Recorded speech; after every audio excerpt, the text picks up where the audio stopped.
Satu punika lumamping adicara sindur binayak Kang Wanirta kelawan Sita. Kang Wanirta sampun antuk sekalingga murda jimat pangripih saking Kanjeng Ibu. Kang Warni Sita pratandha sampun antuk sekalingga murda jimat pangripih saking Kanjeng Rama.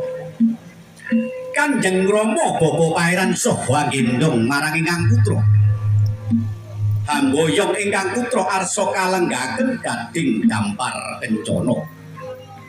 Lah menika parandene Kanjeng Ibu amatek wijangan kanan kelawan kiri kena den wastani tut muri handayani nyengkuyung bapa paeran gendong marang ingkang putra. Sampun dumugi sasana rinengga tanggap ing sasmita ibu pini sepuh ingkang utami sigra ngadani lumampahing adicara bobot timbang. Punapa kang dados perdine bobot timbang inggih menika ngupadi boboting kawibawat. Nanging adiling Gusti boten banjine banot marang Kang Putra paradene Kanjeng Ibu. Piye rasane atimu bapakne? Atiku wis gumolong Ibu, ora tak anggap anak mantu. Tak anggap anakku dhewe bobote tak padhakake.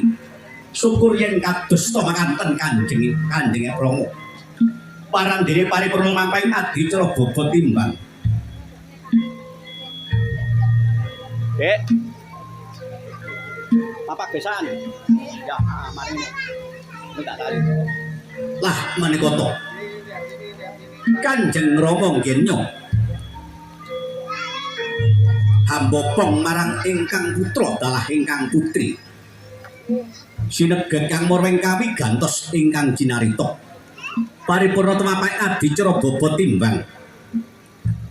Kanjeng Rama tanggap ing sasmita sigra ngadani mampahing adicara tanem jeru. Rian nang Rian. Rian. Tolong ya. Coba kursi loro ke nambah itu. Kursi loro. Nambah itu kan kurang bani. Lah menika to bapa paeran saha Ibu Yunita. Anggen yo hangat ane mampahing adicara tanem jeru ketawis astanira Kanjeng Rama. Anak gungger Apin sira tak gadang-gadang dadi gantine wong tuwa nggih.